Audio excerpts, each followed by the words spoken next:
Hey, everybody, welcome back to the Preacher Boys podcast. I know this is an episode that people have been asking for a very long time. Back in September of 2025, I shared about the resignation of Pastor Scott Gray from his church, Liberty Baptist Church in Durham, North Carolina. And in that less than 13-minute statement, he admitted church finances were in disarray. He talked about loans being taken out without board knowledge, and that he had a failure to supervise staff, and it left the church's records in a mess. You can go back and listen to that episode for the full context, but everything that we've seen since then has indicated that him saying it left finances in a big mess was an understatement. It was a lot worse than he let on. So I want to cover this with an update. I have recordings of the meeting that they had just a couple of weeks ago discussing this. And yeah, there's a lot to cover here. I didn't want to do it by myself. I brought in my friend, Travis Chappell. He hosts the Travis Makes Money podcast. He is not, and neither am I, a financial advisor, but he has done over 1,500 interviews with entrepreneurs, business owners. He has talked to people who are generating millions, if not billions of dollars in revenue. And so he can bring a unique perspective here. If you want to hear more from him, you can head over to the Travis Makes Money podcast, wherever you listen to shows. But without further ado, let's get into the episode.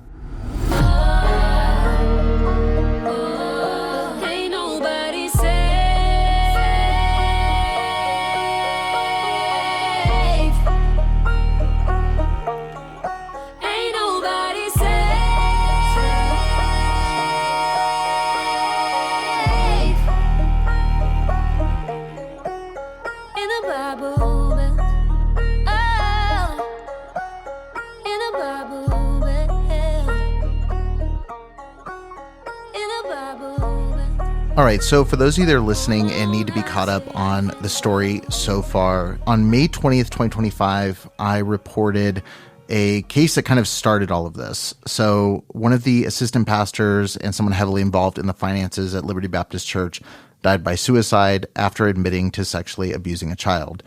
He'd spent years embedded in the financial infrastructure of this church, and the church also ran a school, so it fell right in line with stuff I usually cover. But not only was he someone who attended and was in a position of leadership there, he was the brother-in-law to the senior pastor, Scott Gray. And Forgy was hired in two roles simultaneously. He was the associate pastor, he was the financial director, and so he had access to the congregation, but also the church's accounts, and was a pastor's family member. There was no independent financial oversight in function between the two of them, and there was no one positioned to really check and balance what they were doing. So the alleged CSA had reportedly occurred before any of this. It was during his prior tenure at a former church, pastored by his other brother-in-law, Bob Gray II. And when Forgy died in May of 2025, I actually spoke with Scott Gray on the podcast. He was extremely transparent. At least he presented full transparency and said he was committed to pursuing the truth about what had happened. And I think that framing is interesting considering all the stuff we're about to get into in a second. So what happened next was after this took place, after the suicide took place, Gray went on a sabbatical with his family, and people at the church started noticing strange charges on the church credit card, started asking questions, and it snowballed into noticing that something was seriously wrong with the finances at the church up to this point. So ultimately, Scott Gray resigned from his position as senior pastor, and the church has been trying to figure out what happened, which leads me to this episode. On March 22nd, 2026, David Gibbs III, an attorney with the National Center for Life and Liberty, who was retained by the church's board to conduct a formal review, spoke to the congregation talking about where the church's finances were over the last couple of years and where they sit currently. And one of my insiders, and actually a couple different people who are insiders at the church, have sent me recordings of this meeting. They've sent me a couple screenshots of some of the things that were said during the conversation. And so there's a lot to dig through in this discussion. Travis, I think it's a good thing to point out here, since you always talk to entrepreneurs and business owners, like churches are, as much as we hate to admit it, businesses. Ultimately, yeah. And when you see, just from what I've read so far, when you know that there's that much of a lack of transparency around finances, what does that make you think about or feel? The first alarming thing is how much unbridled control they give to people who are by definition incompetent financially. Right. Like these are people who largely went to unaccredited colleges, like the one that I went to, and had zero classes, like not even a basic accounting class or something like that, which blows my mind. Like you're training pastors to go out into the ministry. One of their chief responsibilities is going to be raising money for the church and deploying capital for the church. Yeah. It's like I went through 4 years of Bible college and they're teaching you Greek, but they never teach you how to manage your funds at your church. How to use QuickBooks. Right, exactly. Not even a thought about that. They're focusing so much on eschatology and not at all, which is like something that you're never going to deal with in the day-to-day of running a church. Well, someday you will. In the future. Theoretically. But then they leave out something that is insanely crucial. And especially like at the places that have the colleges, they tend to be the larger ministries inside of that world. Right. And you'd think that there would be, like, hey, our CFO of our church is going to come in and teach a class about how, like, even just raising capital. Yeah. Like that's one huge responsibility that prohibits a lot of churches from growing and accomplishing their mission anyway. It's like, why are we not talking about like raising funds? And then once you get those funds, here's some things that you're going to want to pay attention to so you don't end up in a alleged case like this because they just have zero financial training, but it's like, here's the keys to the kingdom. Like, you got this unaccredited degree in Bible. Now you can manage a multi-million dollar organization and do it effectively. Like the lack of training is wild to me right off the bat. Yeah. Well, like I mentioned, March 22nd, 2026, which is where the recordings you're about to listen to come from.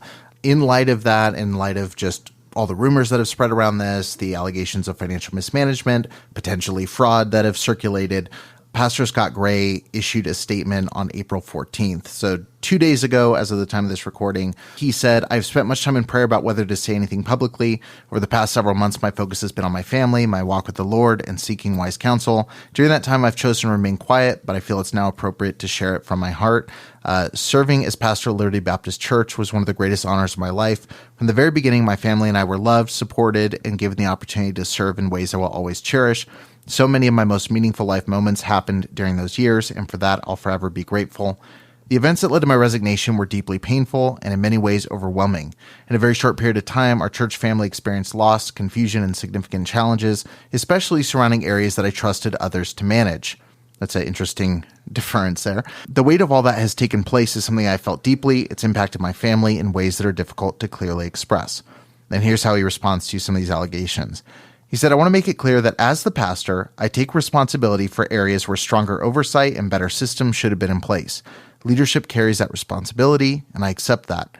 There are things I would handle differently and lessons I have learned that will stay with me for the rest of my life. At the same time, I want to be equally clear about this. I did not steal from Liberty Baptist Church, nor did I use church finances for personal gain. While I understand that concerns were raised and questions were asked, it's important for me to state that plainly. While I may not agree with every conclusion that's been made, I believe it's best not to engage in public disputes or attempt to argue details in this setting. My desire is not to create further division, but to allow space for healing, for myself, for my family, and for the church. Over the past several months, my wife and I have relocated, stepped away from ministry, and have focused on being ministered to.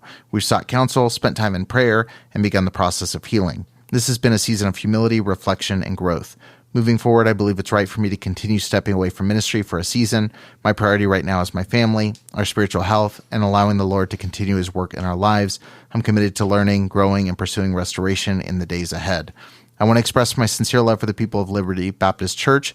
That love has never changed. My prayer is that God would continue to bless the church, guide its leadership, and use it in a powerful way for his glory.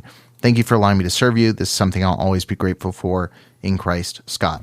All right, guys, so I had finished editing this entire episode, but I have to record this insert because I got an email that says, "Thank you for all your work and dedication to exposing the horrific abuse in the IFB world. I know you're currently working on and are most likely finished with your Scott Gray episode." Unfortunately, I was very much finished with it. But they wanted to share a screenshot from a IFB church that hosted him for Sunday service and a Valentine's party back in February. This is very public information. Since you're incredibly thorough, I wouldn't be surprised if you've already seen it. Fortunately, I was not very thorough and didn't see it until now, so I'm recording this insert. He said, I wanted to share because it directly contradicts his statement about stepping away from ministry. If you don't remember, Scott Gray said, over the past several months, my wife and I have relocated, stepped away from ministry, and have focused rather on being ministered to. The pictures of him standing behind the pulpit seems to contradict that. And I said, thank you so much. I'm going to re-edit, put this little insert in and share this. And then she said, oh, by the way, he also spoke at Mount Pigsaw Baptist Church in Alabama and sent me a sermon link. I thought I was in trouble, y'all. Preacher coming after you, it's a bad thing. Amen. If we're going to take a statement where he says, I took the past several months, stepped away from ministry and focused on being ministered to, that's just a lie. So anyway, flat out blatant lie, which to me, it just shows like how comfortable and willing he is to just lie about stuff that doesn't even matter. Like this is the most inconsequential part of his entire statement. Like it didn't even need to be said. No. And so why include it when you literally know that it's not the truth? Just brings into question the entirety of the full statement, because the other things are actually legally consequential. So like if you're willing to lie about the thing that is not at all, of course you're willing to lie about the thing that could potentially bring a prison sentence. Yeah. That's just the comfort to me is alarming. Yeah. So, I mean, I think this is a great thing to have in the beginning of the episode to say, for all the great defenders out there, we're starting an episode, and I think this episode has some thorough explanation as to why Scott Gray's, response and statements on this don't really add up. But again, like Travis just said, if he's willing to lie about this stupid thing, if he's willing to say, I stepped outside of ministry for the last several months, and there's literal video of him preaching at a church just a month ago, let's take everything he says with a grain of salt. But anyway, we'll go ahead and get back into the main episode. Thank you so much to the anonymous source that tipped me off on this. I really do appreciate it. And seriously, I know you guys assume that I see everything, but I don't. So always feel free to email me if you have tips on stories like this. I'll do my best to incorporate them in my reporting. But for now, let's get back into this episode. That's his response. I want to contrast that with what was said. Lawyer's response. Potentially, yes, / his lawyer's response. And I want to contrast that with the meeting that was held on March 22nd, 2026. So I'm going to play a couple of clips. These are from David Gibbs III. So this is, if you're familiar with David Gibbs Jr., this is his son who works at a separate law agency, and he is the church's counsel.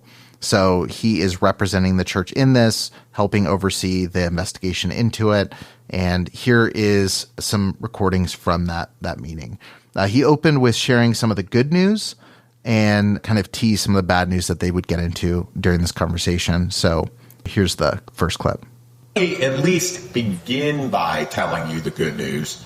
September 1st of 2025. So we're going back to right when your prior senior pastor resigned.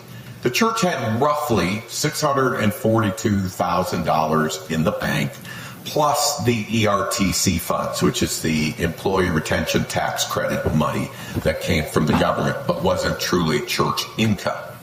The good news I want to start with is on March the 1st, which is this year, 2026, you have $1.314 million.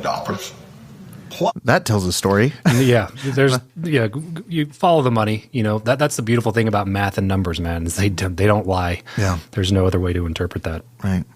Your ERTC funds. Now, for those of you that are not great with math, that's me. That is a $674,320 cash improvement over 7 months. $96,331 per month you have increased since your prior senior pastor left. And all of the ministry at the church is being done at this point with about 8 less employees. So obviously when your payroll is down a little bit, your cash goes up. But if I could start with good news, how many are delighted that cash is up right now? And while we have issues to address from the past, how many are delighted we hit the brake and we've got things more under control? Amen. Where our cash numbers and things are going. We're not trying to get quick loans or things to act in crisis. Now, I'm going to walk you back to what we have labeled a historical admission, and this is when your pastor resigned on September 10th of 2025. He made 3 comments. All right, comment 1, he admitted that the church finances were in disarray. May I stop right there? That might be the understatement of the evening. Okay, your church finances were a disaster. I think that's indicated by the amount of money that is suddenly appearing back in the church bank accounts. Of funds. Yeah, I mean, first and foremost, hearing that, it's telling that I think it was like an hour and 15-minute service. That's the good news. Yeah. There you go. About 1 minute. That's the good stuff. What he lays out next is the process that they followed for doing this investigation. So they actually retained somebody who works in this field, and they gave some interesting commentary on this as well. The financial house was on fire and an absolute disaster in every regard. So I just want you as a church to hear it was bad. The process that we then instituted under your board's leadership and working with your pastoral leadership team, an outside CPA firm was retained to help recreate. Now, you got to hear me. There were like no records. I mean, things were just a shambles. There were secret bank accounts. I mean, this is a hard job. So I want you to get a little sense of this was not somebody to turn into receipts. This was an absolute mess. The CPA firm came in to help recreate and analyze what records did exist. This CPA firm is recommended with expertise in the nonprofit sector, and they work often with churches. They called this one of the worst, if not the worst case they had ever seen. Oof. And that is not something you want to hear from your CPA. The worst case. And someone commented, because I shared that quote on one of my posts, and they said, really? That's the worst they've ever seen? It was only, it was a couple $100,000, but that's not that much. They must have seen millions of dollars in the worst case they've ever seen. But it's important to know, and I'll share this in the next clip, like they examined about a 19-month time period. Yeah. So the amount of funds they found missing in that frame extrapolate over a couple decades of ministry, pretty rough. Also, worst does not just apply to the amount of cash that we're talking about here. It's also like what he's saying. It's just negligence, which again kind of goes back to what I was saying earlier. Of course, you can't just blame the college that you went to forever. At some point, you have to be like, hey, maybe I should just go take an independent accounting class and learn how to do this properly because it matters. Or watch a YouTube video. Like when you are in a position where you are taking money from other people for the purpose of accomplishing a mission, your fiduciary responsibility to those people is, to me, even greater than it is when you're running a business or something like that, because you're collecting funds from people who are believing in the mission. So the worst case ever does not necessarily mean that it's the most amount of money they've seen siphoned out of a church, and it probably isn't. But it might have been the worst in terms of just what David Gibbs said there. It's just the disaster that came from this. It could have just been the fact that there was just no records, and there was terrible accounting measures, and there was no effort to provide any sort of transparency into the church's finances at large. So I want to point out the worst does not necessarily mean that it was the largest amount of money that they've seen. Right. Yeah. All right. Here's kind of the timeline of what they actually looked at, reviewed. They're going to want to know, how far back did you go? The review had to be limited to about December of 23 through September of 25. So that's roughly an 18, 19-month time period because of the massive amount of work involved. The more we dug, the less we were going to discover, and it was just getting more and more complicated. The review was limited to spending and finances. Okay, so I want you to hear, we didn't try to go into every possible issue or statement. There were a couple issues that came up repeatedly. I want you to at least know them. They were outside the scope of this investigation. So people asked me, did Scott Gray know about Tim Forgy's child abuse in Texas when he hired him? And the answer is, I don't know. He says he didn't, but that was not part of the investigation. Obviously, with Mr. Forgy ending his life and Reverend Gray resigning, there wasn't really any way to dig into that. Some other concerns that were brought up was how the suicide was communicated to the student body. People were feeling like, how did the kids find out? And the parents didn't know. And it was handled awkwardly, just to use. So the way that this happened, just so people know, someone inside the ministry shared this with me. But basically what they told me was when it happened, he didn't reach out to parents first. He called an assembly with the students at school and told them, with like no counseling available, just like, here's what happened. Kids are crying. And then it went to the parents. Strange behavior to go talk about something that heavy to kids without going like, hey, parents. We're going to tell your parents. And then it's a crazy discussion when the kid gets in the car on the way home from school that day, Yeah, you won't believe what happened. Heads up. Yeah. Right. So that also wasn't really investigated. So I'm kind of letting you know there were issues, and some of you may have other issues if you say, hey, I always wondered about this. This investigation wasn't a complete performance review on the prior administration. We were pretty much limited to spending and finances. That was kind of the focus that we worked on. So those issues were left more or less unresolved. And I'm also a fan when somebody resigns and they make that decision. They made a decision, and you are at that point done evaluating their performance. That's kind of the overview of what the actual investigation was. Do you have any thoughts before I go into their first punny? So again, if you've heard Gray's statements, if you listen to the full audio recording that I shared in a previous coverage of this, which if you haven't, I'll link to in the show notes. Scott Gray really downplays a lot of what happened. And a lot of it, I think if you take it with the most generous reading, it is like, oh, they didn't turn receipts, or the budget was a little weird, or they should have asked permission. But one of the things that gets shared very early on is something that sounds very much like just straight up fraud, but I'll let Gibbs talk about it. Multiple loans were taken out without legal authorization or board approval. Now, Reverend Gray admitted to that. Okay, so that was kind of not a big shocker that we would discover that. But what was disheartening as we went into this is it appears that false minutes were created, that Scott Gray signed these false minutes, and that both he and Forgy delivered these false minutes to secure these loans. So this wasn't just, we didn't know what we were doing, but we basically forged documents to run these loans on the church's tab without any board authority, knowledge, or permission. Yeah, it's difficult to claim ignorance when you are forging documents. Yeah. Like I said, there is a lot of ignorance, just generically especially in the IFB world in general, because of what I referred to earlier. But in business and in culture, it is complicated. Yeah. So there's a certain threshold of things that everyone knows something's going to slip through the cracks. Right. But this isn't something slipping through the cracks. This is intentional, clearly intentional. Yeah. To forge board documents to go get a loan is obviously something that somebody had to make a decision to do. Yeah. Not just something that's like, we could totally, this is totally fine. We can just sign for other people and pretend like everybody knows about it. I can't believe I've been covering this story for a couple of months now, and I just realized the irony that his name is Forgy.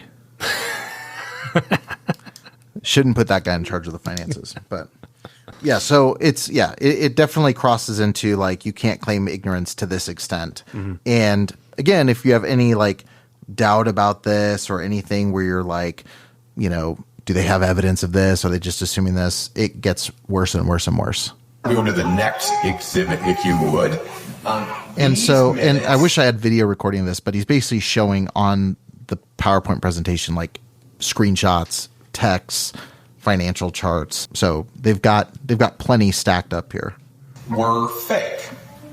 You see a number 4 where it says taking a 90-day loan from First Citizens Bank in the amount of $100,000. So what they did is they took the minutes, and I'm not going to read all the minutes to you, it's not that exciting, but the first 3 were legit. And the minutes being approved by the chairman and the secretary, but you see where they added the bank language, it's kind of highlighted there, the phrasing, somebody said is suspect, and then they put a line for the pastor to sign. So that wasn't how the minutes looked. We can go to the next exhibit. And this is the minutes that were actually used. So the minutes were 1, 2, 3, the secretary and chairman sign. And so, this was not just we were taking out loans that we forgot to tell people about. This was more that they were orchestrating, working together, forging documents, and all of this was being done in a way to obligate Liberty Church. Basically, they're going to the bank. They're taking the minutes as proof of board approval with all these signatures, but they're inserting a line before the signatures with this loan approval. So literally nobody but Forgy and Gray apparently knew that this was happening. I mean, this is bad, right? I don't need to be a financial expert to say that's not good. Correct. And they obviously knew as well. Like, if you're, again, intentionally doing these things. And then my question is, like, where's the money going? Well, $100,000 for a 90-day loan. Right. It's like, where's the money going? What's the intent to pay it back? Mm-hmm. And like Gibbs points out, which is important to remember, because I think it's easy to go like, oh, these guys were doing this thing. But if you're a member of the church, like, they're obligating the ministry to cover that loan. Right. So like, if he pulls out $100,000, and I'm saying this hypothetically, and I don't know if this is the case, and it's not, I'm just throwing this out there, but he takes $100,000 out and they go to Vegas for a weekend and they blow it all on black. The church still has to pay that money back. Liable to pay that back. Right, right. And again, that's an extreme example, but this is also an extreme case. So the church is on the hook. The taking out personal loans, like, they would not have been able just to go to the bank and get a 90-day, $100,000 loan. Which is why they need the board approval. And correct. Yeah. The bank is using the church's finances as the collateral needed to show that they are financially viable and that they can actually pay this dollar amount back. And this is the stuff that should irritate, for lack of a better word, people who have been giving tithes and offerings for years. And I think about all of the vision campaigns or whatever fundraising efforts there have been. If you're yourself giving thousands of dollars to a church, you don't want this stuff happening willy-nilly. Like, you want it to go toward the ministry. There's something cool about everyone pooling their money to do things that serve the community, to accomplish serve the mission. But to be used like this, like a personal piggy bank, is not ideal, especially when it puts the church in a really compromised position. I think Gibbs says in this clip, his defense for most of the questions Gibbs asked was, oh, Forgy did it. I didn't know. And he has a very convenient scapegoat in Forgy because he can't answer questions. But again, they have some evidence that came up that doesn't look good for Scott. I want you to see here, and I will read it down here because I can't see it that well myself. But what you will see is Scott Gray texting, and we're not trying to invade his personal world, but I think, one of his defenses to me is basically, Forgy did it. I didn't know. Okay. And these texts and emails seem to refute some of that. Okay. I'm sure there were things that Forgy did he didn't know. But at the end of the day, he's asking Forgy, I received an alert on my LifeLock. It says citizens asking me if I applied for a loan. My name would show up on our church loan. Is that correct? Just checking if I should say yes. Forgy, yeah, that's a good sign. It must be they're getting close to being finalized. They kind of chatted a little more. Then Scott says, any word from the bank? So he knew he was asking. They were feeling pressure. They asked for the last 2 years' financial balance sheets. They emailed back. They needed stuff. And Scott's like, wow, okay, thanks. Can you let me know when you have a minute for a quick call? I need to get my Verizon bill paid by Amex. They were kind of chronically, just so you're aware, maxing out credit cards. Okay, and I'll talk about this, but you guys are paying. Just so you know. Do we know if those are personal credit cards? Charges or church credit cards? Yeah. He doesn't get into his personal finances. Like, this is when he says, oh, they're running up credit cards, it's like the church credit cards were carrying. All of them were carrying maxed out balances all the time. And he says, I don't remember if I had the clip queued up, but he's like, there was tons of situations where people would go to like Chick-fil-A for youth activity and the card would get declined and they'd make a payment to lower the balance. Like, they were carrying extreme debt on credit cards. Yeah, which begs a lot of questions because obviously from that, $600,000-$700,000 increase in a few months, and eliminating 8 people from payroll is a factor in that. Yeah, especially when at least 4 of those, well, I'd say 5 if you include 4, but at least 4 of those are his family. Correct. That were also, allegedly using these credit cards as. And probably not getting paid small salaries. But I'm not sure, but yeah, that's neither here nor there. The question that pops up into my mind is, why do you have to go max out credit cards and continue getting loans and when cash flow seems strong inside of the church? Right. Just so you know, I mean, the mafia charges lower rate than the credit card company. Okay, so I mean, you might as well go to the mob for your 25% money. But this church was just constantly bumping into its credit limit. So there's a lot of texts and emails. Hey, I tried to spend it. And by the way, this was staff-wide. I mean, and even stuff that was 100% legitimate. We're taking the senior adults to an event. Credit cards won't work because they were just perpetually being maxed out at very, very high levels. Yeah. So, I mean, again, just those last 3 clips, like, I think Gray was more aware than, at least it seems he was, far more aware than he lets on in that initial Facebook post that I read. Yeah. Well, either scenario is not good. You either you either were aware or you are very incompetent. Dude, that's a great point, because that's what I was telling you the other day. We were talking about a situation and I was like, either this person in this company is doing something on their own and the owner has no idea, or the owner's behind it, which is bad too. And when you get to situations like that, you go, both of those suck. Yeah. Like, if the owner is aware, or if the owner is completely unaware that this is happening with like upper leadership in his team, he's 2 hands off of his own business. Like, he needs to take more control over what he's doing. If he does know, obviously with this case, like if Gray knows this is going on, I mean, there's severe legal consequences for every single thing talked about here.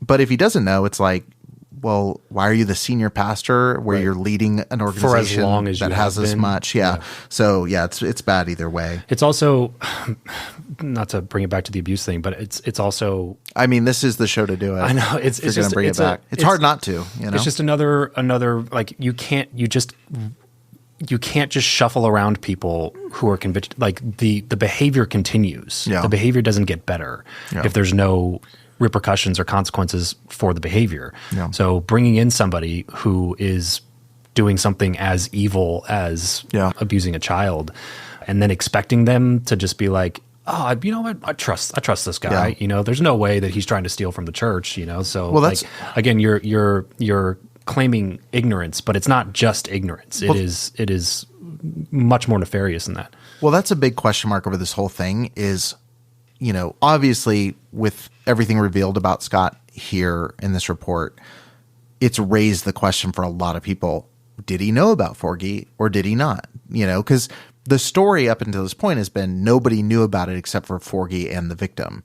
But a lot of people are going, you're doing this much together. You're doing this much, essentially financial crime together. Like, what leverage was there? How much was known? How much was, and again, that goes into speculation, which I try to avoid on the show. But it when you're doing something as serious as all of this, it calls into question your testimony and your transparency about everything else. As it should. As it should. So you've already heard that there were unauthorized loans allegedly taken out that involved some forgery. There was extreme spending on church credit cards. Budget really not being accounted for at all.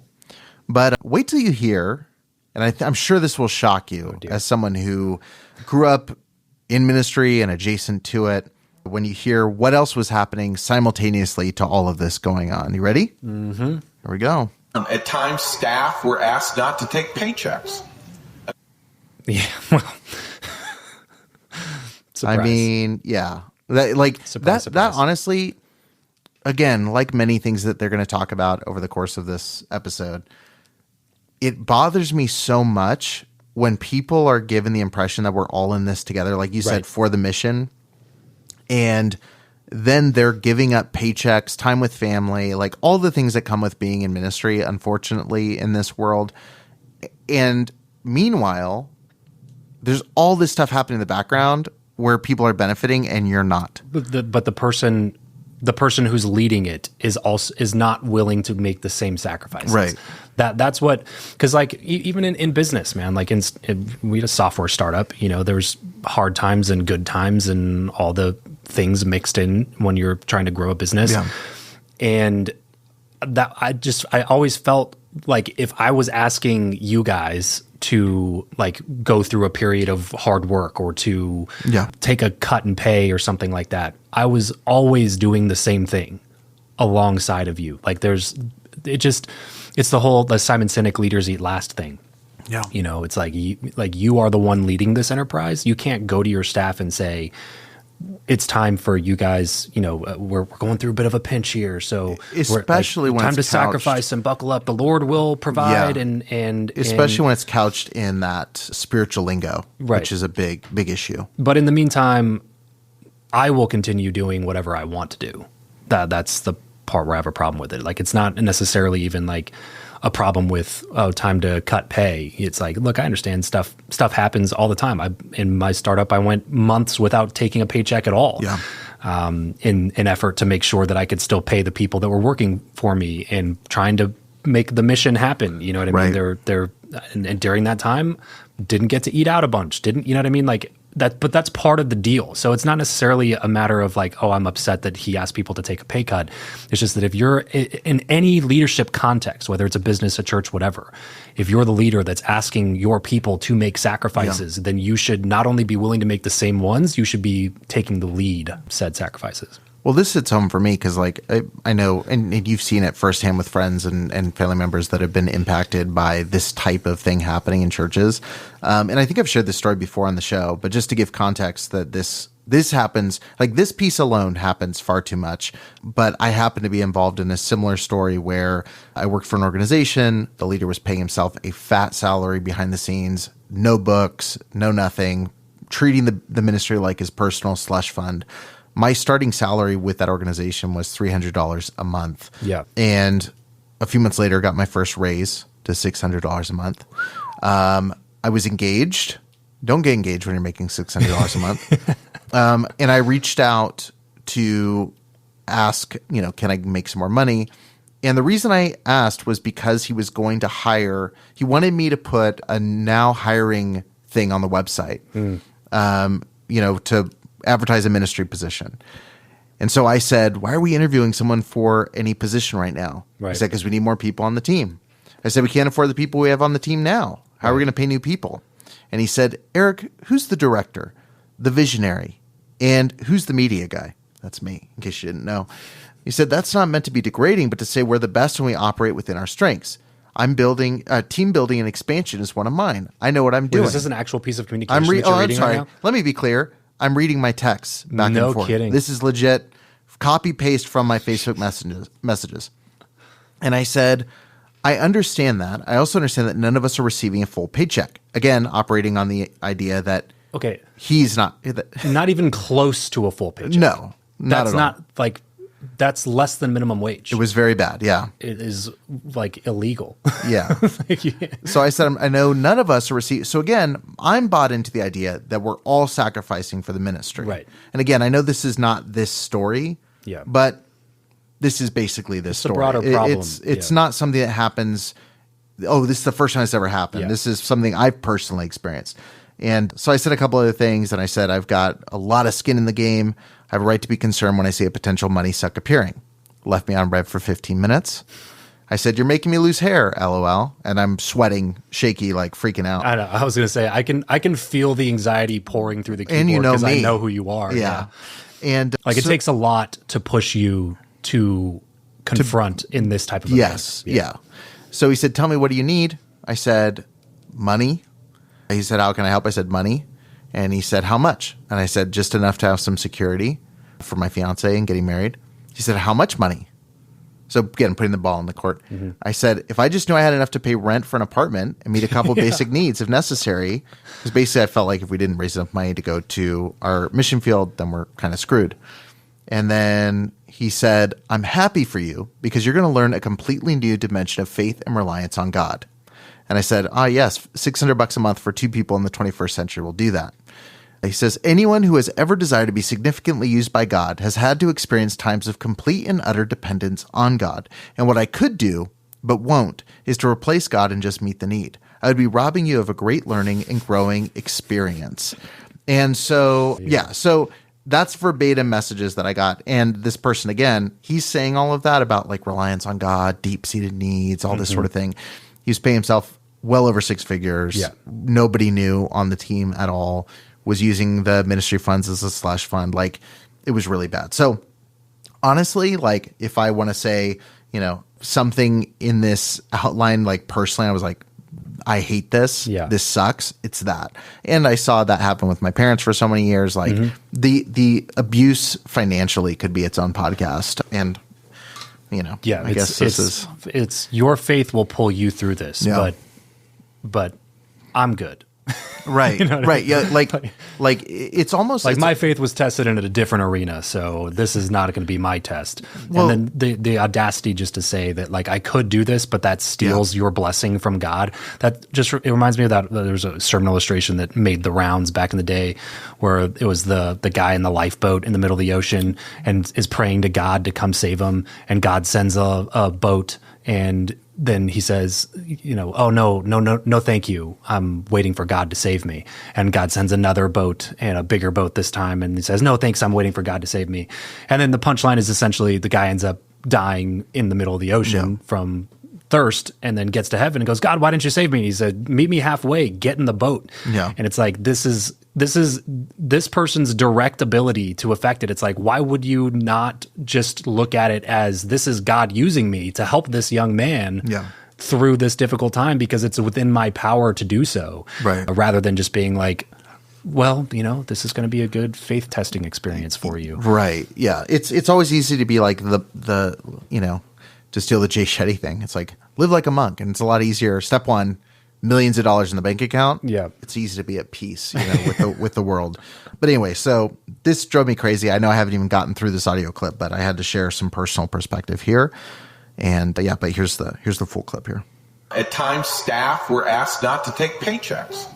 Again, staff sometimes, if we had a disaster, you have good staff here, and if everybody said, hey, we got to tighten up and we're going to not take a paycheck, then everybody's in. But that has to be board authorized, known, approved. You can't be asking people one at a time, hey, we're not going to pay you this month, just keep it on the down low. That was the kind of thing with those loans. So you understand, legally, it's illegal for any one person, staff or board member, to obligate the church financially without proper authority. Okay, so we got that. So he's asking people not to take paychecks. They're taking out these crazy loans.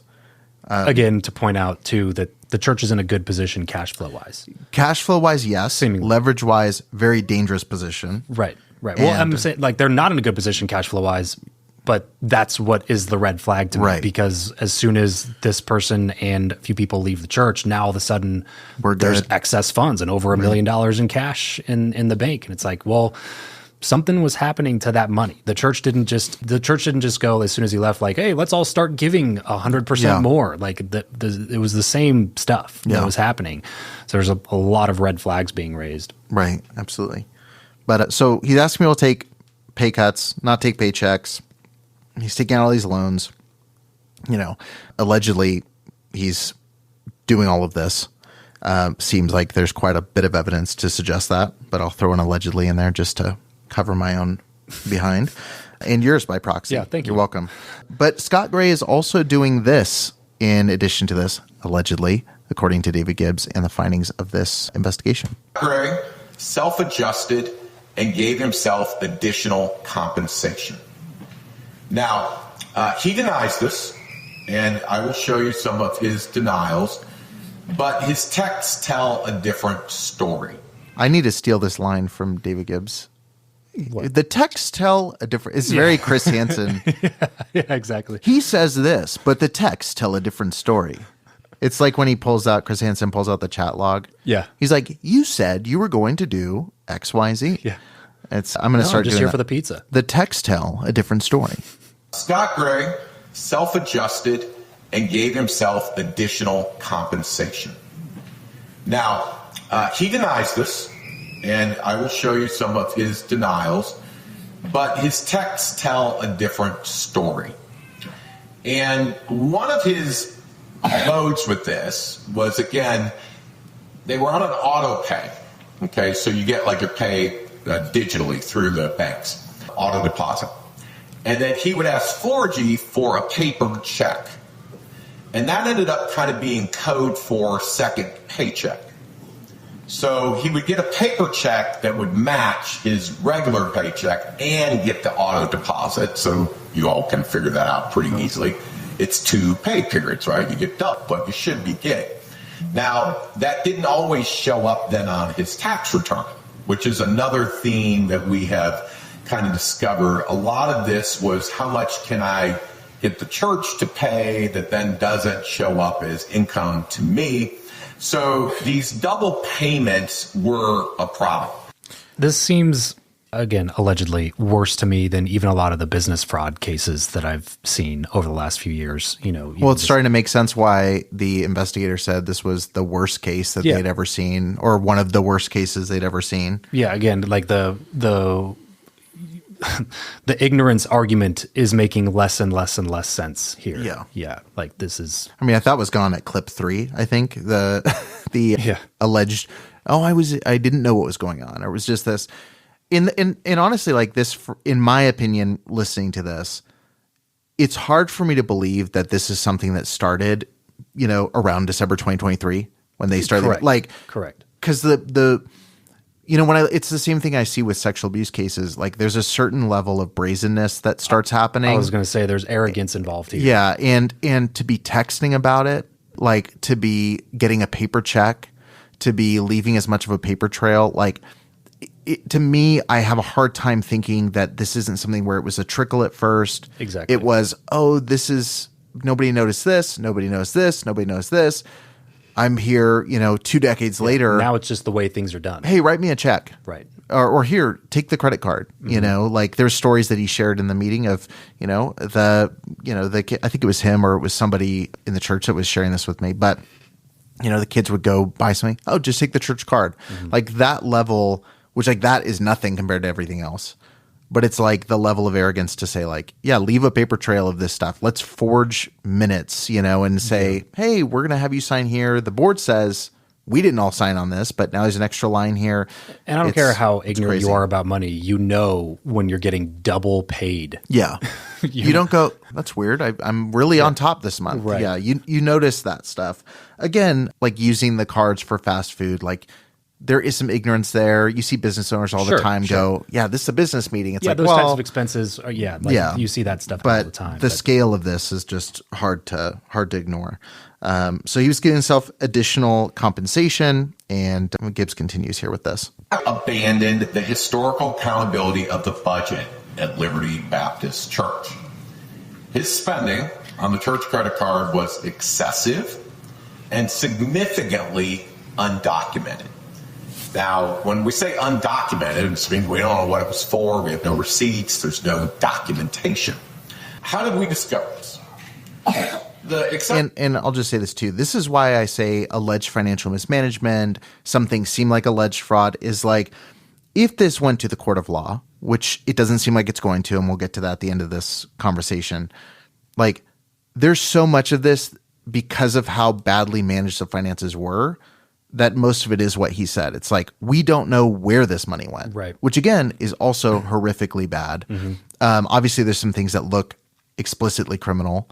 I mean, it would be hard to argue that they weren't, but it's like the fact that you're going to hear hundreds of thousands of dollars is just completely like, we don't know where that went. Right. Is crazy. Like that's just, yeah. Especially when it's literally one of your main responsibilities in the organization. Yeah. Well, and it's helpful for him and Forgy that Forgy was in charge of that, like who else is going to notice it? So, yeah. Gray abandoned the historical accountability of the budget at Liberty Baptist Church. His spending on the church credit card was excessive and significantly undocumented. Now, when we say undocumented, it means we don't know what it was for. We have no receipts. There's no documentation. How did we discover this? The excessive spending was discovered after Tim Forgy's suicide. And again, not trying to be insensitive, that's obviously a sad thing. But while they were out on sabbatical, and Gray's are gone, Forgy's gone, and there were strange charges that began to show up on the church credit card. And so people were like, well, what's this? Well, what's this? And it kind of self-discovered. Now, again, it's amazing how immediately it's discovered once he's out of the picture. Yeah. It didn't take a year. Yeah. It was literally like, oh, now someone else just got handed all these books. Or lack thereof. Or lack thereof, yeah. We're going to talk about systems in the future. How many believe we should have never had it where it couldn't be discovered way sooner? Okay, so, I mean, I want to, I'm wanting to say here, we're all learning, through this process. And so as we have all paid the tuition, I believe we all need to get the education. So we're going to move this forward in a good way. Attorneys, man, they have all those lines. I'm going to steal all these lines, but yeah, but I mean, it is a good point. Like, I think that's one of the things, again, I'll reiterate this, like when it comes to sexual abuse cases or financial, one of the biggest things that bothers me is I'll cover the story. The next person comes in, it's all structured the exact same way. And so like, I had this conversation with a pastor a couple of years ago, and he's like, yeah, I just love how we operate. And it was the same way that they had operated basically when the last person was there. I said, I get that you're a better guy and you're not going to do this, but why would you leave the system set up so when you leave, the next guy can come in and do the same thing? It's like, and I always say, it's like having a king that rules everything with an iron. It's like, you can have a benevolent leader, but it's better to have a system where that bad leader can't come into power at all. That's right. Rather than just trying to spot a good leader. Because obviously from this story and many others, human beings are woefully inequipped at spotting good leaders, like with 100% precision. That's kind of how it discovered itself. It was not, some people are like, oh, did the deacons just pop up, or did people just get grumpy, or this is about Starbucks? No, it was at that moment, there was like this bizarre, like, what are these charges coming in? People started asking questions. And once it was discovered, it turned into a pretty significant amount of money. And so having worked with the CPA, having worked with Kristen, if we can throw up exhibit number 4. All right. And you guys, again, may have a little trouble seeing it, so let me just say this to you. What we came up with, unbudgeted expenses. Okay, so this would be the insurance, the housing, some of that, unbudgeted, $92,223.62. So that was out of budget. Non-ministry related expenses, and by the way, this is everybody. We didn't just focus on the grades, we went staff-wide. $90,129.21.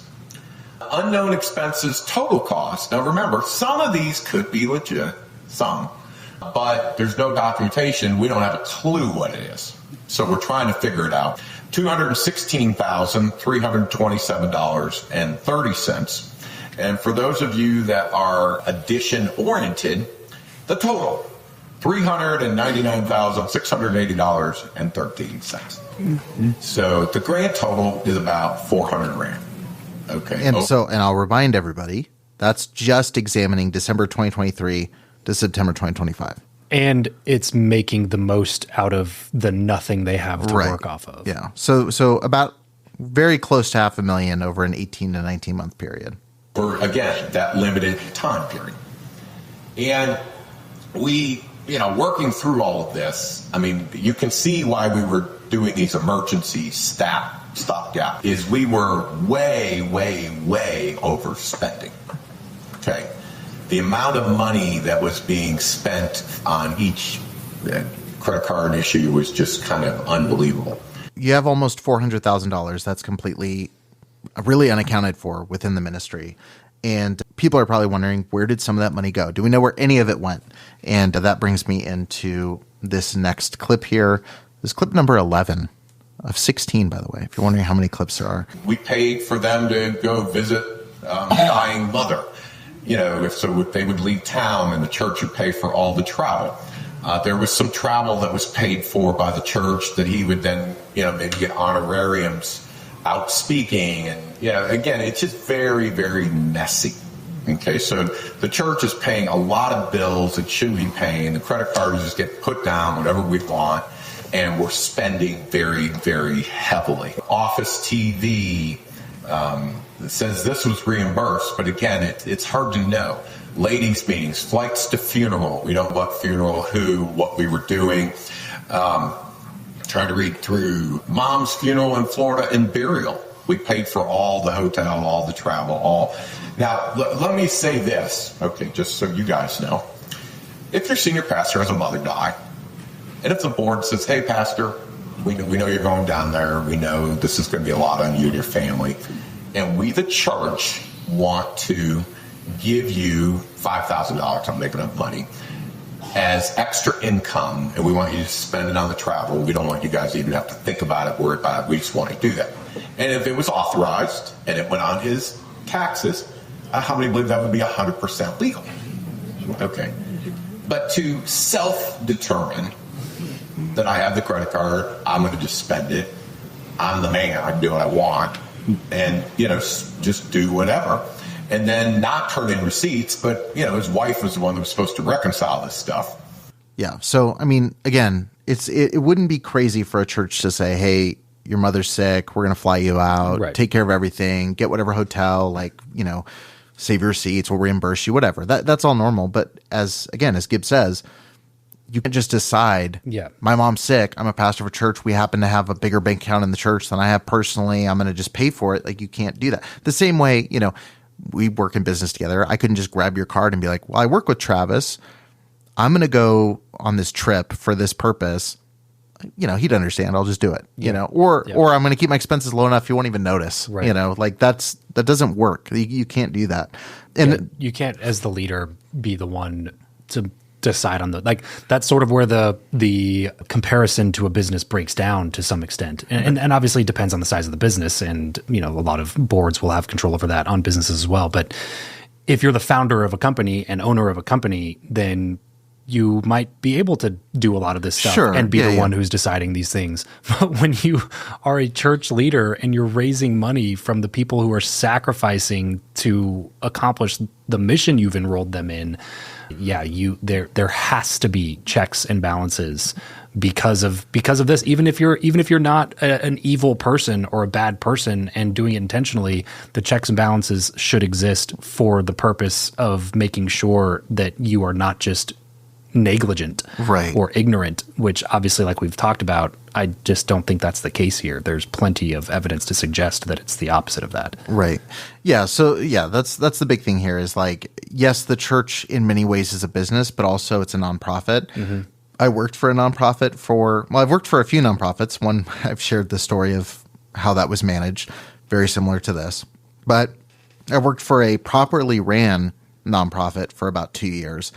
Everything has to be, it's annoying. Everything has to be voted on. It's incredibly hard to do anything in a nonprofit because if you want to use any funds for anything, you have to have a board meeting, you have to have minutes, real minutes, you have to vote on it, you have to get someone to, second the motion to vote on it even. It's a huge, huge pain.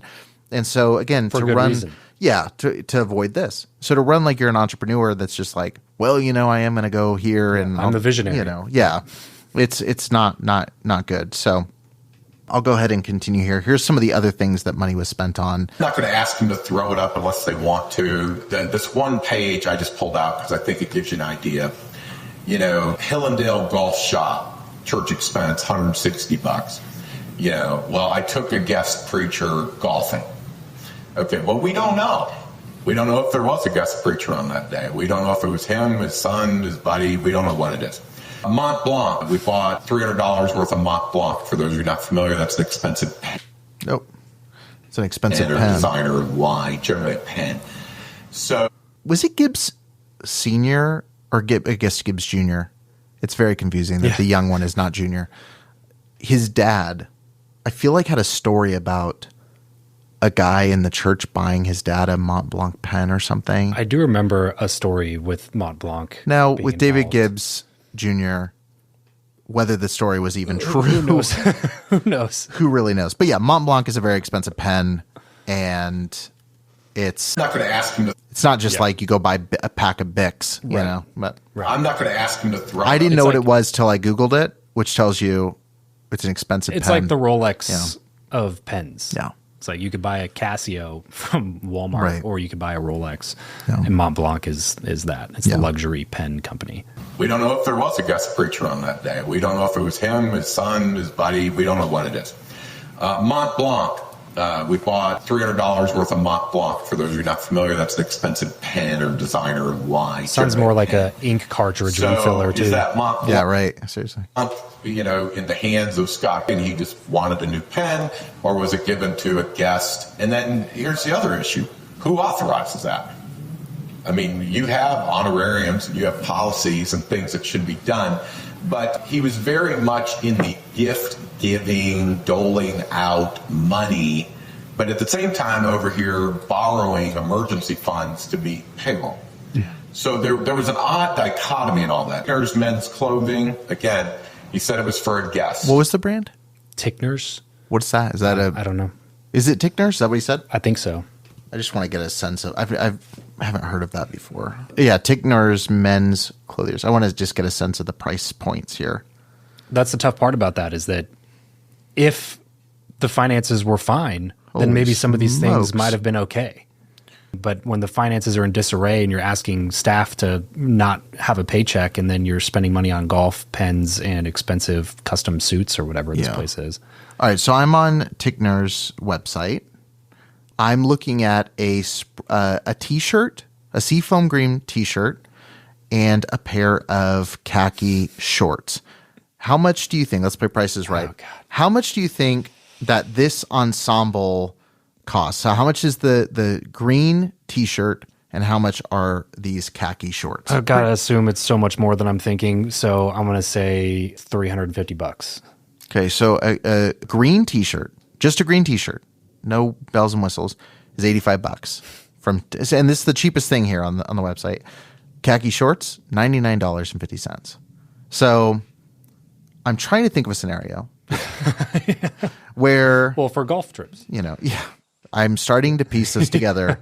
Put us on the case. All for one thing. Yeah. Goodness gracious. Okay. So there was an odd dichotomy in all that. Tickner's. Sorry, really quick. Let me also pull up Mont Blanc, because I do want to give people a sense of this too. Because you say like expensive pens. Yeah, I was going to say that $300 to me sounds like an ink cartridge refill for a Mont Blanc pen. He bought the pen before December 2023 and bought a refill. Yeah. So just so people know how much a pen is at Mont Blanc. So it's the first thing that pops up on the site.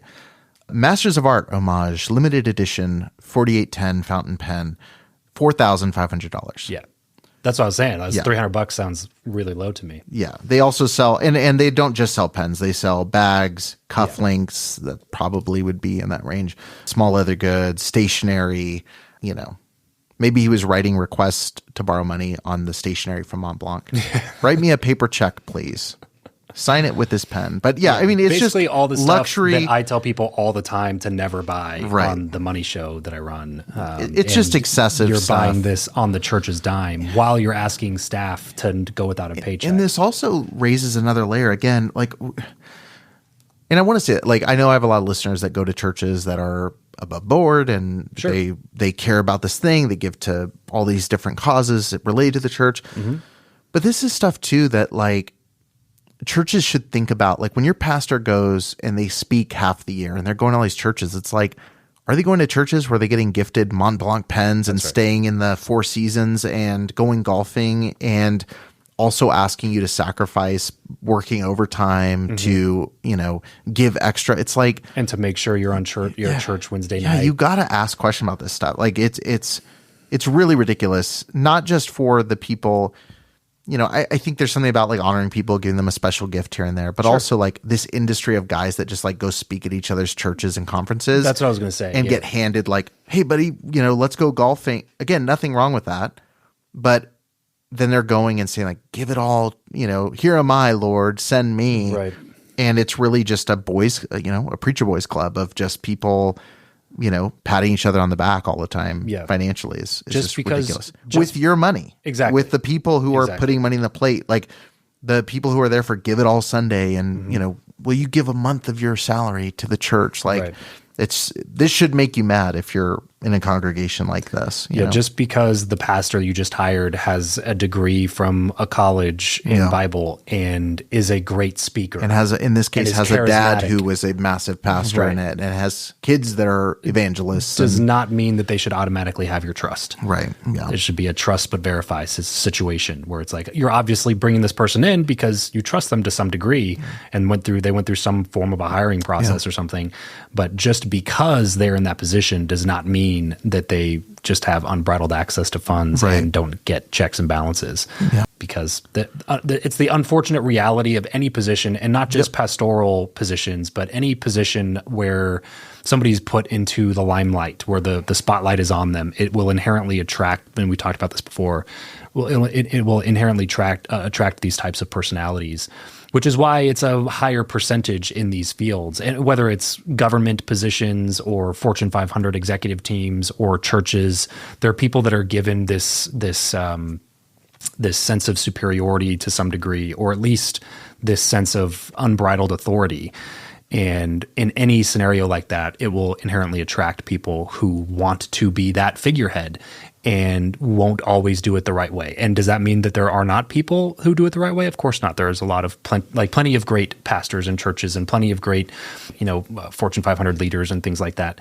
But it just means that just because they hold the position, you cannot just give them all of your trust automatically overnight. There should be the trust but verify. Yeah. Yeah. Because, I've had Brian Kloss on the show years ago. I should have him back on. He wrote a book called Corruptible, which is how bad people are disproportionately drawn to power, disproportionately good at getting power, and disproportionately good at keeping power. This all goes back to systems. To quote his book directly, he says, power is magnetic to the corruptible everywhere. Whether you're in a church, I'll put this here, whether you're in a church, law enforcement, your local HOA, power is magnetic to corruptible, bad people everywhere. But he says, good systems attract better leaders. Bad systems attract rotten leaders. So as much as I don't want to blame the victims sitting in the church, when it comes to the system that is set up within the church, it is responsible for some of this too, because a bad system is going to attract rotten leaders. And again, you can go back to his father who, has a lot of sketchy things associated with it. The gray name has baggage with it for a reason. But if you just improve the system, you're going to protect yourself from bad leaders. Should be common sense, but hopefully, if anything, I just hope that's a lesson taken away from this is how do we improve the systems where we can trust, we can verify, and we can have somebody there that's there for the right reason. There was an odd dichotomy in all that. Tickner's men's clothing, again, he said it was for a guest. I don't know, again, if you guys authorized all that, I don't think the members did, board didn't. So, did senior pastor have unilateral spending authority on that? It's hard to know. There's a Marriott charge here of $800. And he says, that might have been an event. Well, it was an event, or it wasn't an event, or it was a weekend, or you just don't know. So what I'm trying to share with you, this is why documentation really helps people's names, reputations. How many of you ever here forgotten something? Yeah, it's easy to forget, right? Especially if we look back over years. But that's why there has to be processes and policies and restraint. Okay, and I do believe he thought that he pretty much had that unilateral authority to spend. Yeah, so, any thoughts there? Pretty self-explanatory, right? It's that's the thing. Putting this together is I wrote so many notes. I kept going through so many drafts of this. It's why I ultimately was just let me bounce off of you and talk through this, because there's so much of this that's just you hear what happened and the solution feels self-evident because the cause of it feels self-evident. It's one person, too much power, desiring to do this stuff, and it looks like that took many forms from just carelessness to potential criminal actions. So and my thing is I always want to believe the best in people, so you hear rumblings of a story like this and you just go oh, maybe it's just negligence, maybe it's a mad deacon that's right, whatever. Exactly. But the more you dig into it, the more you start realizing no, some people just got away with it too long. And that's been my experience, I think, even a lot in the business world, and I've seen this happen now, honestly, more times than I'd like to see it happen. Literally yesterday, you sent me an arrest. Yeah, somebody that I knew who was, turns out, siphoning money, raised $65 million in a fund, and then is now on trial. I think he was convicted, I think is what that article said. But anyway, my initial thought is typically most people, I believe, did not get into it with the intention of doing this. They weren't, even someone like Scott Gray probably, when he got into ministry, probably was not thinking oh, perfect, I'm finally in a position to abuse power, and make out financially and mess with all the financial lives of my staff and siphon money from my church members. Probably did not think that, but somewhere along the way, due to ineptitude and ignorance at first, over time, that excuse goes away. Like you were at this church for a really long time, and then of course you do one little thing that doesn't get noticed, and you do another little thing that doesn't get noticed, and you do another little thing and that doesn't get noticed, and then you just the power starts going to your head, which is why I used the word arrogance earlier. Yeah. The arrogance to like get double paid from your church. Like he obviously knows that. If anybody ever looked at it, they would be able to tell. It's not like it's the same accounting line to be like, oh, well, this one's direct deposit, this one's paper check, so nobody's ever going to find out. Like that, It's just it is a high degree of arrogance that says that clearly I've been doing this pattern for quite some time and never been figured out. So why would it change now? Well, that's the thing is like the best case scenario of that is like you're an absolute idiot. Right. Like the best case scenario is like you actually are functioning on like 1% of your brain being powered on. Literally just an unintelligent person. And you didn't notice 2 checks, but it's like, it's hard not to have a cynical read on this whatsoever. Well, when you see, it's not just one thing. It's several different areas that there's an egregious level of spending going on. Including... And an egregious lack of documentation. Including this one. Building projects were expensive. This might be a 3-hour episode. Don't get me started on building projects. I don't know. Well, let me ask you this. With Lancaster, I feel like it was always very clearly planned and communicated, like building projects. Like they handled that more forthright. More like a corporation. I remember they had like a master plan of what the whole campus was going to look like. But I think it was before they even built the main auditorium and had it sitting outside and talked about the vision and all that stuff. They were very forthright about this is what we're raising for. This is what we're going to use the money for. Because I feel like whenever like I look at that as a pretty rare example of like, I would remember going to conferences because they would always like roll out all the things we're doing incredibly, and I feel like it was one of the few ministries where they'd say, we're going to build this building over here. And then you'd show up a couple years later and it's like there and done. And I know most ministries that I was around, and I was all over the country for a period of time. You'd see them like doing their vision promise giving, or faith promise giving or vision banquet, whatever thing that they did. And they would have this very nebulous, like, here's a drawing of what a big building would look like. Right. And give a lot of money. And then you go by years later, like I'll use my childhood church for an example. They were doing a building fund from the time the pastor was there before the pastor that's there now. And I remember them saying every year, by the time you're in this grade, we'll have a gym and we'll have this. And fast forward. And then I remember when I was in 11th grade or 10th grade, they're like, by the time you're a senior, we'll have a gym. We're going to have all these classrooms. We're going to have this big thing. They would pave. I helped pave the lot when I was in 4th grade, to like get the ground leveled, not paved, but level all the dirt and everything out there. Yeah. And then they had to re-level it several times because like there'd be gopher holes because it sat there so long. And then I remember being a senior and they're like, by the time you guys come back, you come back and visit us, we're going to have a gym. We're going to have all this, the next generation.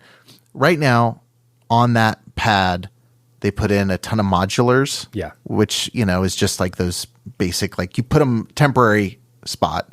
Don't think it's temporary. Have that being all their classrooms there. They've got a big empty field. That's like their football field. That's covered in gopher holes. And it's like, how much money was raised for years.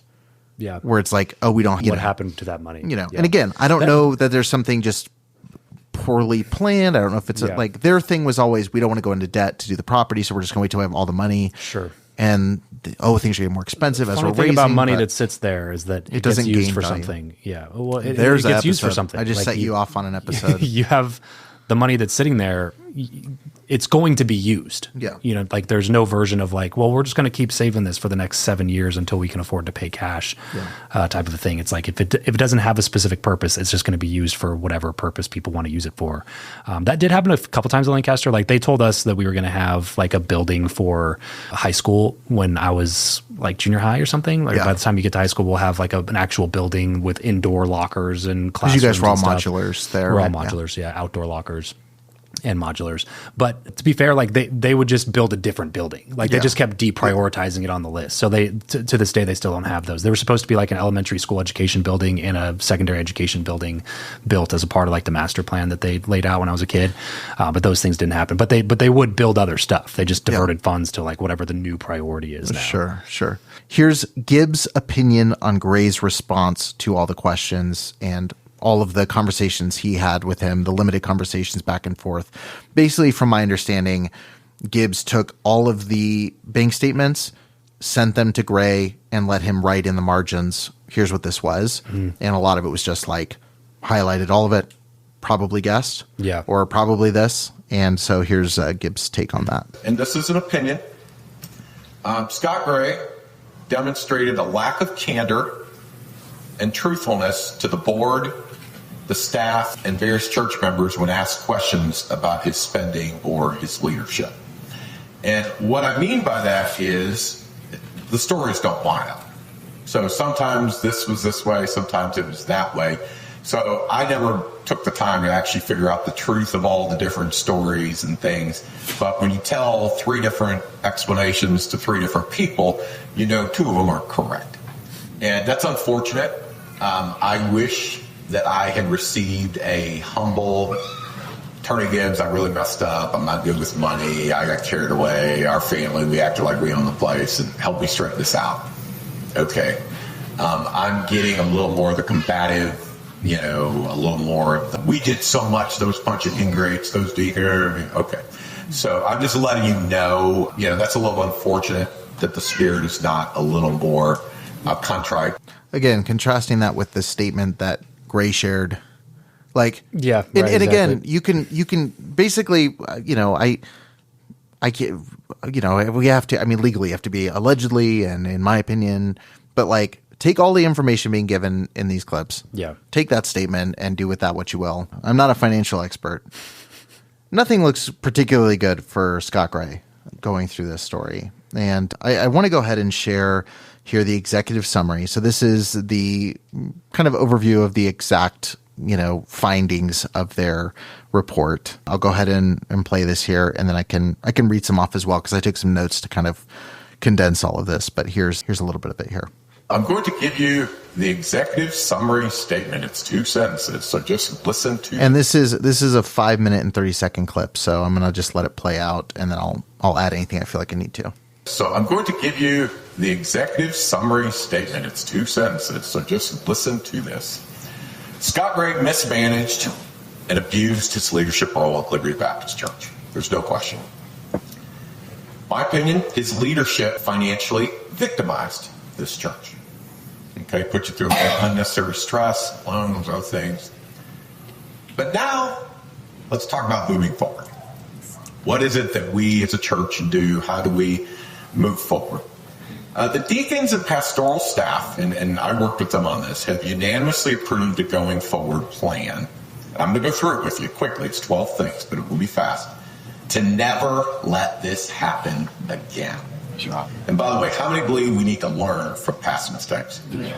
So this is a go forward plan.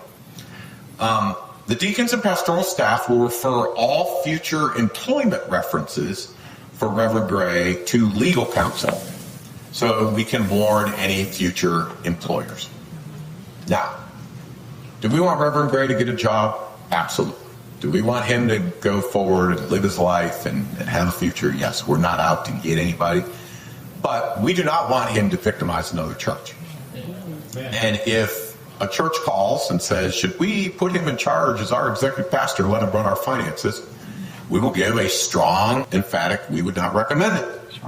Then at that point, we're done, right? Churches do what they're going to do. Gray does what he's going to do.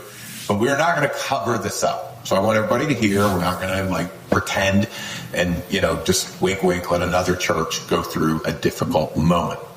At this time, now hear me on this, because some of you are going to bristle, some of you are going to be happy, but let me just say it. In consultation with legal counsel, deacons and pastoral staff have decided to not pursue civil or criminal charges against Gray.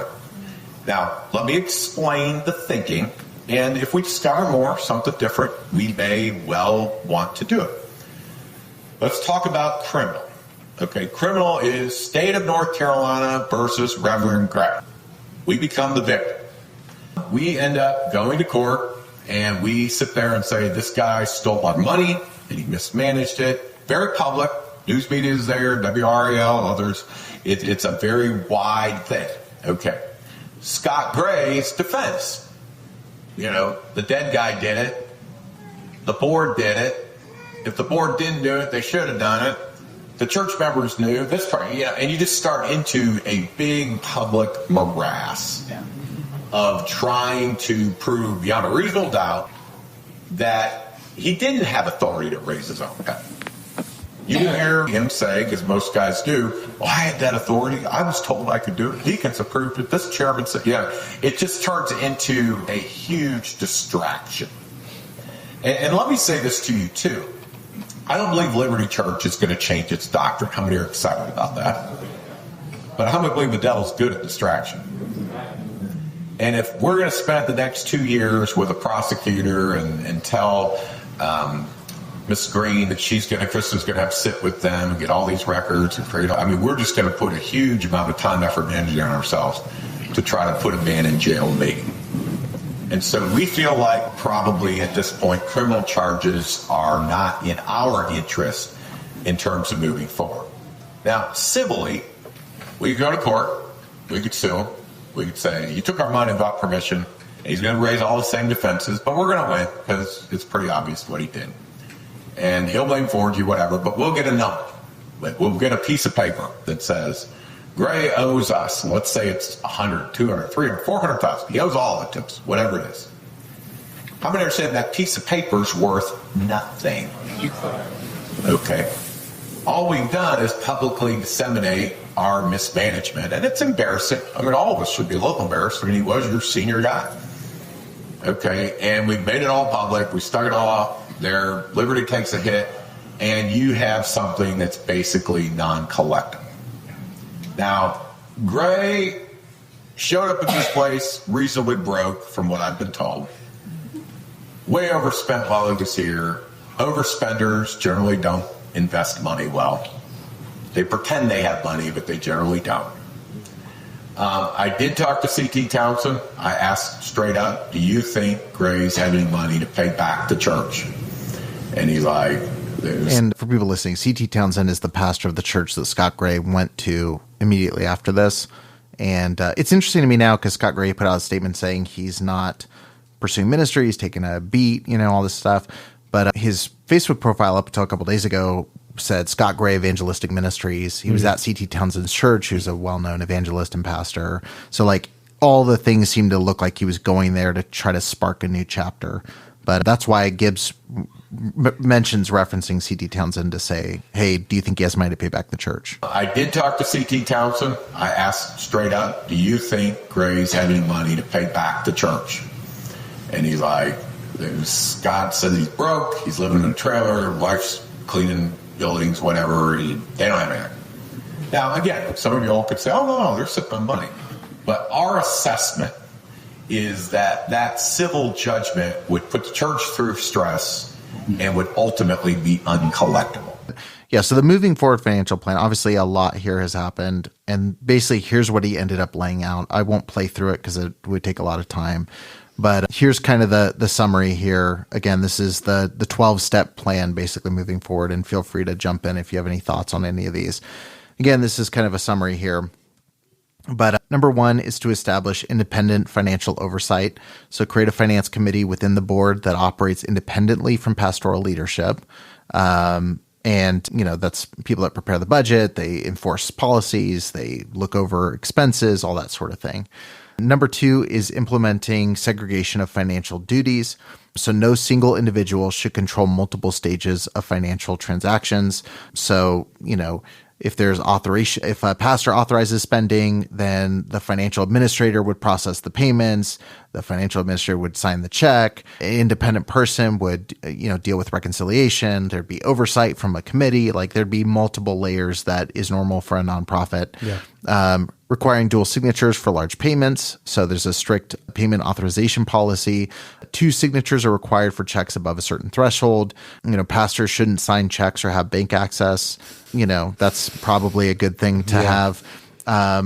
Number 4, adopt. And these are all good things to have, even if the person is a proven competent financial leader. Yeah, and it's not just because he was an incompetent, was incompetent with finances. This should exist inside of the organization regardless. And to your point, it's fixing the system to prevent this thing from happening again in the future, regardless of the intention of the person who may or may not be in charge. And someone above board isn't going to balk at any of these. Correct. In fact, they should be the one to suggest that this should happen. Yeah. Hey, maybe you should have eyes on this because I'm about to do this big thing and I want there to be, like I said, even if you're someone who's like a gray supporter, which they do have them, this is something where it's like, say he did nothing wrong. In my opinion, that's not the case. Say Gray did nothing wrong, and this is all a result of bad bookkeeping, and everybody is just out to get him, and all this sort of, like it's everybody else's fault somehow. Yeah, if that's all true, and the church just wanted to oust their pastor, there's a mutiny, and they made this look worse than it is. If he had put all these things in place, he could easily refute all of this. Correct. And again, the fact that he can't refute it is also an issue that might be worthy of him not having a position as senior pastor anymore, and all that sort of thing. But again, even if you're somebody who's watching this who's like, I still don't hear anything that convinces me that he did something wrong, it's like he should have the literal receipts, to prove that. Step 4 they recommended was adopting formal financial policies. Again, this is something that's amazing that the church has been around for decades and doesn't have them. They should adopt a written financial policies and procedures manual approved by the board that's done in consultation with legal counsel. The fact this doesn't exist in any form is insane because it's not like he went and planted a church and they haven't got up to this yet. It's like he took over this church from his dad who was there for decades before him. If you know his dad, this probably is not surprising. But spending approval limits, reimbursement rules, credit card use, cash handling procedures, conflict of interest policies, benevolence fund procedures, all of the above should be implemented. Number 5, conduct regular independent financial reviews. Again, it's amazing this hasn't been happening with a CPA firm. Number 6, continue to monitor cash handling procedures. Church offerings are a common vulnerability. Again, this is something good to think about for churches where you're carrying literal plates full of money to back rooms with multiple people, having a couple different people. 2, unrelated people counting offerings, immediate deposit procedures, counters signing count sheets. Number 7, improve financial reporting transparency, require regular financial reports to the board. Incredible this wasn't happening already. I'm going to say that on all these. Reports should include budget versus actual account balances, major expenditures. This is Finance 101 in any organization of any size. And by the way, this sounds extremely complicated. It's not. No. It's not. Well, most of this is, I looked at this number. Do you see this number? I'll sign my report. You sign your report. And of course, you can still have people that figure a way through. And Forgy and Gray, if they were in that position, would have both signed something. Right. But then these 2 guys signed it. Exactly. And they're the ones that are the issue, not something else. Implement expense documentation requirements. Hey, guess what? Crazy this wasn't happening already. Receipts for all reimbursements. Explanation for expenses, board approval for unusual expenditures, Finance 101 in any organization, cash reimbursement, prohibit cash reimbursements without receipts, personal use of ministry credit cards. Number 9, limit pastor financial authority. This is something that should just exist everywhere. Yeah. I just covered, I can't say that specifically, but there's a story in particular that I've covered in the past, and a pastor was able to, make decisions financially that enabled his abuse of a victim.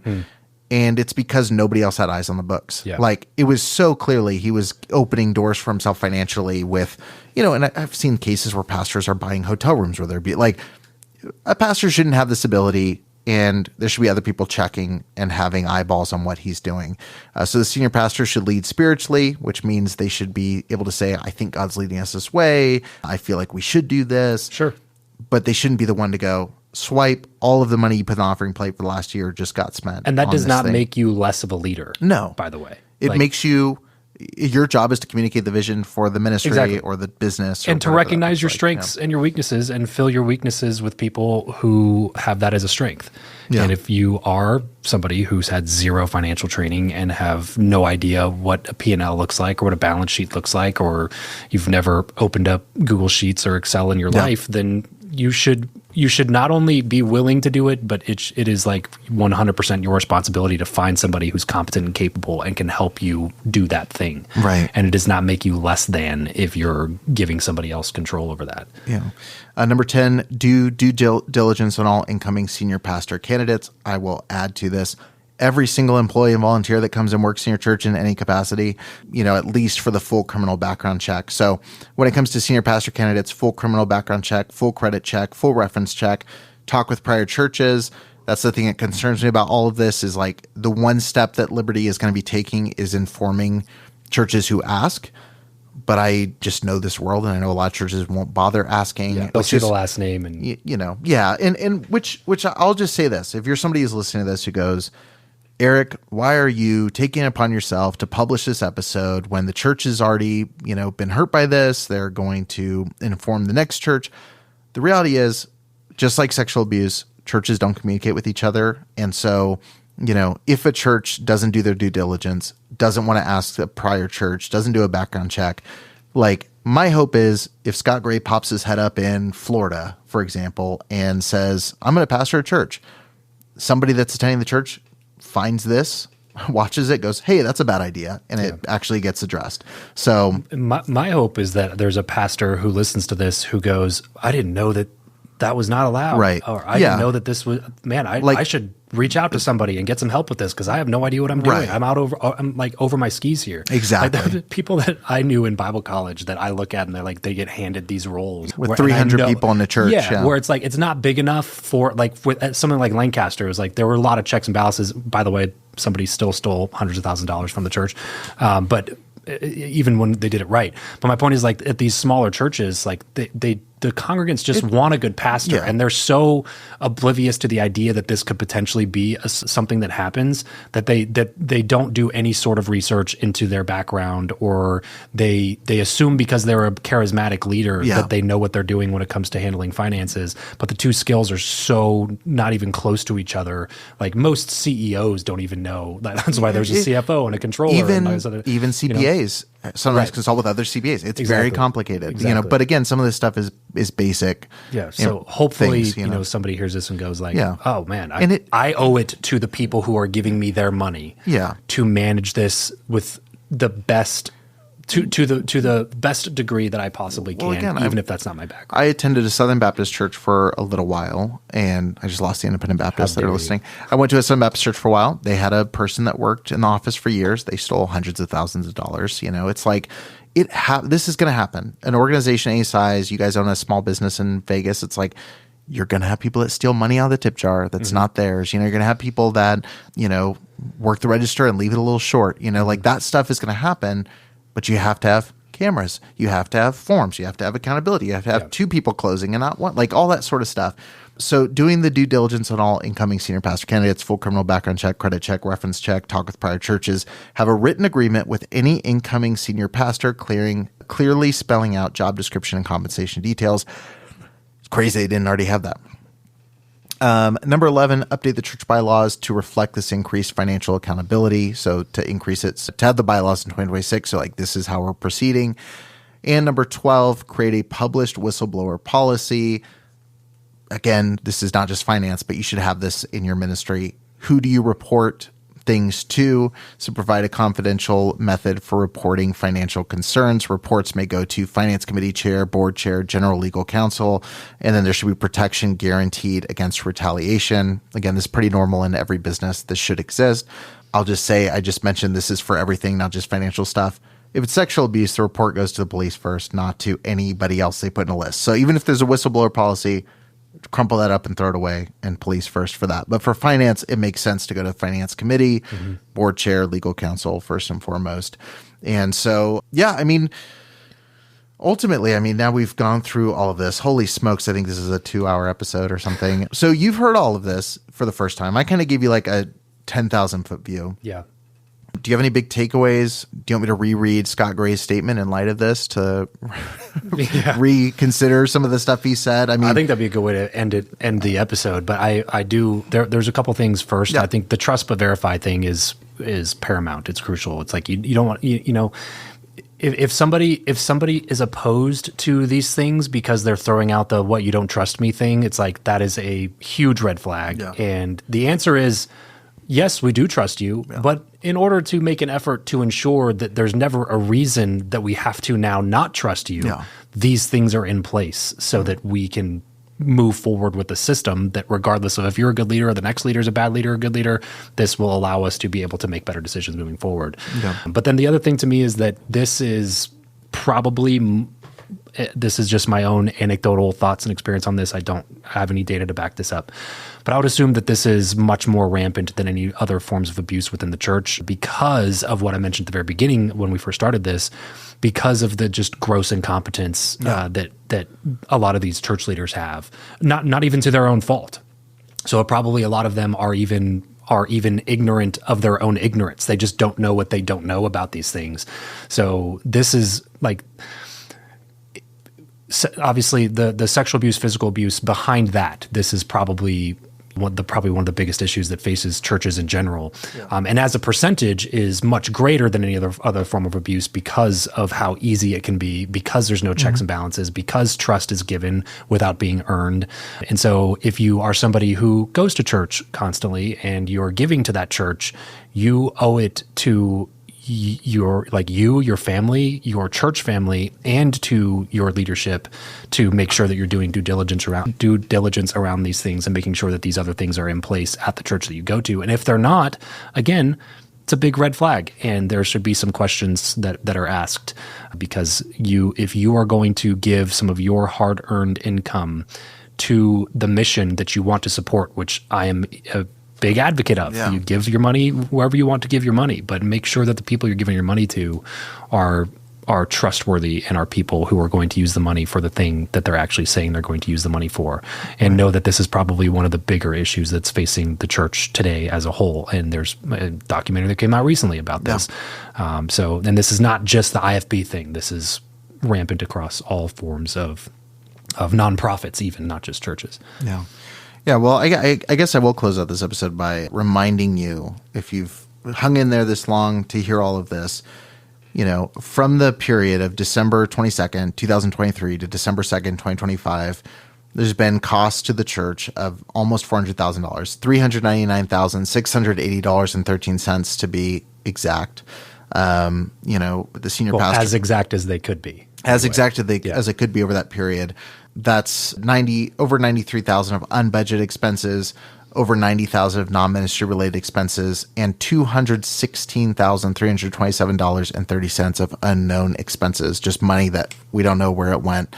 And I'll say here, Tim Forgy is responsible for $123,000 plus of that. Stephen Gray, $5,436 plus of that. Scotty Gray, over $5,000 of that. Philip Gray, almost $7,000 of that. Karen Forgy, $14,000 plus of that. Jennifer Gray, $2,000 plus of that. Several other staff members with varying amounts under them. And then the senior pastor, Scott Gray, $79,887.25 of responsibility there. And so when you compare and contrast that with his statement saying, I want to be clear about this. I did not steal from Liberty Baptist Church, nor did I use church finances for personal gain. The question he should be answering is, where did the money go? Like, who benefited from this? Because it definitely wasn't the church. Like we heard that in the beginning, like the church wasn't benefiting. It was bleeding. Right. It seems for a season he benefited from it, but then squandered it. Staff members were not getting paychecks. If the church wasn't stolen from, and if he didn't benefit from it, what happened and who did, I think is a question everyone should be asking. But yeah, I appreciate everybody listening to this episode. I think there is a lot of lessons to take from this, whether you're a ministry that's doing everything by the books, but you want to be a little bit more airtight, whether you're somebody in the congregation that's never thought to ask where your money goes once it hits the offering plate. It should make you think twice before dropping the next envelope. And again, I say this all the time, but like a great way to tell if you're in a good church is to go ask questions and see how those questions are met. So definitely be sure to ask questions so things like this don't happen. And Travis, do you have anything else before we sign off? No, it's a great way to end it. The truth does not shy away from questions. So if you're asking questions and it's met with this combative approach rather than transparency, then there's probably a red flag there. So I appreciate you, Eric, for having me on to talk a little bit about this. And then if you're listening to Travis Makes Money, we'll catch you guys on the next episode. I think we have enough here to do a series every week. Yeah. You've been listening to the Preacher Boys podcast, hosted by Eric Skwarczynski. The intro music, Bible Belt, was performed by Lou Ridley. I said, come on, we are gathered here today to praise the Holy Father, feel the glory of his name. Anyone can worship here so long as you act straight, pay your tithes and follow rules, even the ones God didn't make in the Bible.